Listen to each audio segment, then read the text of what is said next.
Private post-secondary education institutions are an important part of California's higher education system.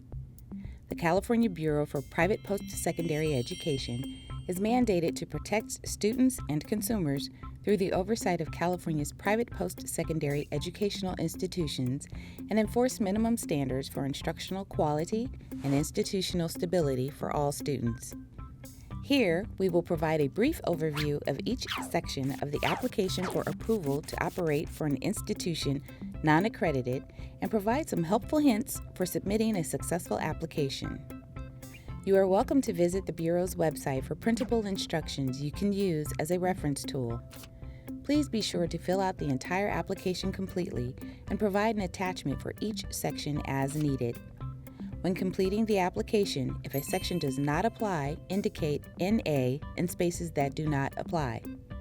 Do not leave any section blank. Section 1 requires an institution to provide details about the institution's name, mailing address, and any campus locations the institution is planning to open with the application. At the bottom of Section 1, the application asks the institution to identify a contact person for the application. It is important that the institution identifies a contact who is knowledgeable about the application and can respond to Bureau inquiries timely. It is equally important to be sure this contact person is kept up to date with any changes pertinent to the application. Only the contact person and owners will be given information regarding the application and its status. Section 2 of the application identifies the business organization type for the institution. For example, sole proprietorship, general or limited partnership, for-profit corporation, nonprofit corporation, or limited liability company. The application may only reflect one business type. Please ensure that the business type selected is the actual business type and not any proposed business type. Section 3 identifies the owners of the institution. Only identify people who own or control 25% or more of the stock or interest in the institution, and, to the extent applicable, each general partner, officer, corporate director, member of the board of directors, and any other person who exercises substantial control over the institution's management or policies. Substantial control means the person has the authority to expend money or incur debt of $5,000 or more in any year. Section 4 identifies a single agent for service of process who is located within California and designated to accept service of process if the institution is sued. Be sure that the address listed for the agent is a physical address and must be an address different than any of the school campus locations. The agent for service of process requires an original signature.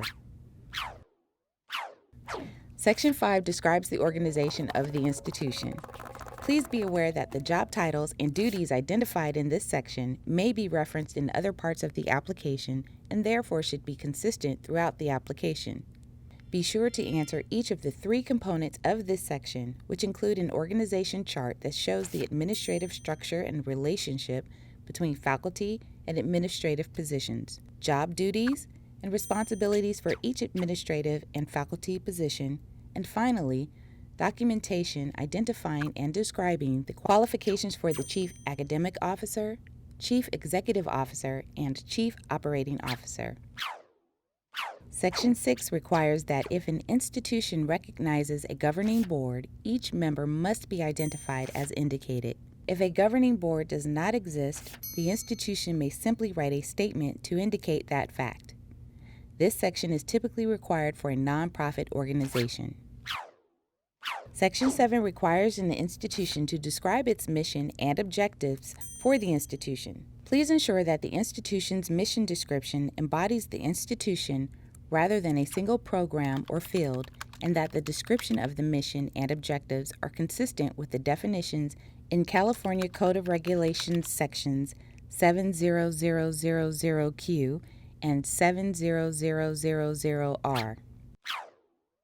Section 8 identifies a long-term contact person who is considered the point of contact after an approval is granted. This will be the institution's contact person listed in Bureau records with whom the Bureau will officially correspond and conduct transactions on behalf of the institution. Please note, this contact person can be anyone, and it is important to update the Bureau anytime the person or their contact information changes. Section 9 requires an institution to provide the exemplars of all student enrollment agreements along with any instruments of indebtedness. An institution may use one enrollment agreement that identifies each program or may use a separate enrollment agreement for each program. The Bureau website contains a checklist that may be used when creating the enrollment agreement. Utilizing the checklist for the enrollment agreements and submitting a copy of the checklist with the application will greatly assist the Bureau with its review. Please be aware that the enrollment agreement information should be consistent with the catalog information and that the enrollment agreement includes page numbers that are referenced on the checklist. Section 10 identifies whether an institution participates in state or federal financial aid. The application requests information regarding the institution's policies, practices, and disclosures for each form of financial aid. If the institution is not participating in state or federal financial aid, please include a simple statement with that information. No other documentation will be required. Section 11 requires copies of all proposed advertising, including but not limited to flyers, screenshots of the locked website, social media screenshots, and the script of any radio or TV advertisements. Please reference the prohibited business practices under Education Code Section 94897, which places specific limitations on what can be relayed to students through advertisements. Section 12 is required for all institutions to complete even if it is not offering degree programs. The most organized way to submit this information is to include the following for each program offered: program title, description of the educational program, and responses to questions 1 through 7. For example, if the institution offers 4 educational programs, there should be 4 documents with this format and information specific to each program. For degree programs, there is an additional information required related to the degree title. See Title 5, California Code of Regulations, Section 71210. Section 13 requires specific information as it relates to each educational program. Like Section 12, the most organized way to submit this information is to include for each program offered the program title, description of the educational program, and responses to questions 1 through 6.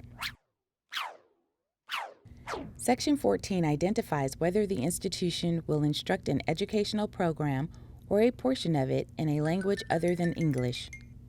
Institutions must be approved by the Bureau to teach programs in a language other than English.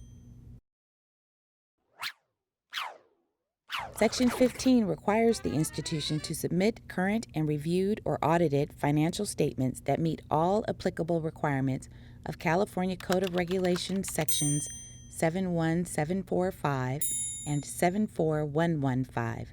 These financial statements must be completed in accordance with generally accepted accounting principles, also known as GAAP, and must be completed by an independent certified public accountant.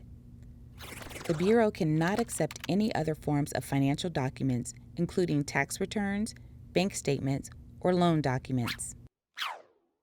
Section 16 requires the institution to confirm whether they have contracted with sufficient duly qualified faculty who meet the qualifications of Section 71720 to teach each educational program.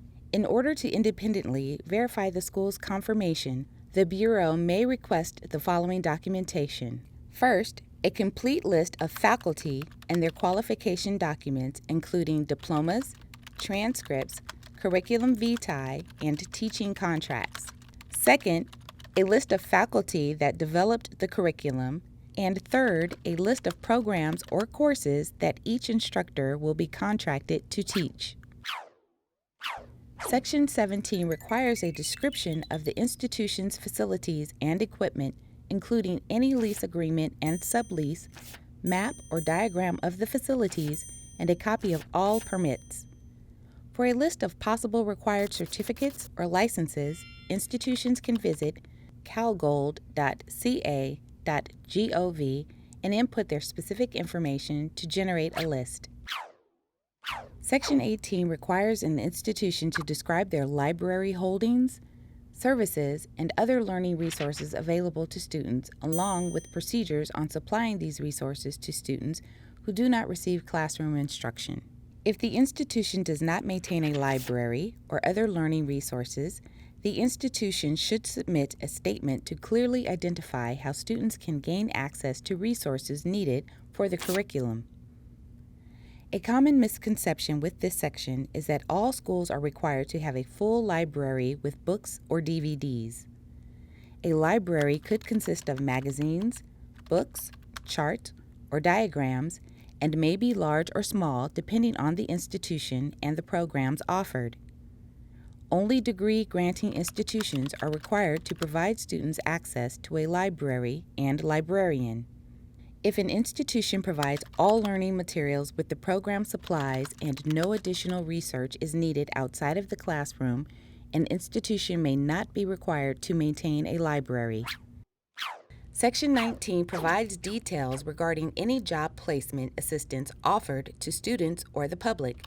Job placement assistance could include job finding preparation or extra services that will assist a student in obtaining a job.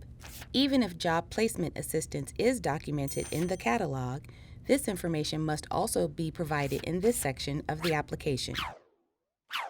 Section 20 requires a school catalog in the published or proposed to be published form.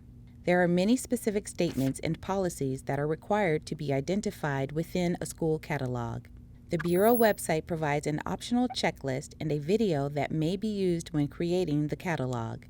It is important to refer to the code sections referenced on the checklist for the full text and details of each requirement. When submitting the application, it is extremely helpful to also submit a copy of the completed catalog checklist with your catalog. Section 21 requires an institution to provide copies of all completion documents that will be awarded to a student upon completion of the program. This completion document should be in proposed to be published form.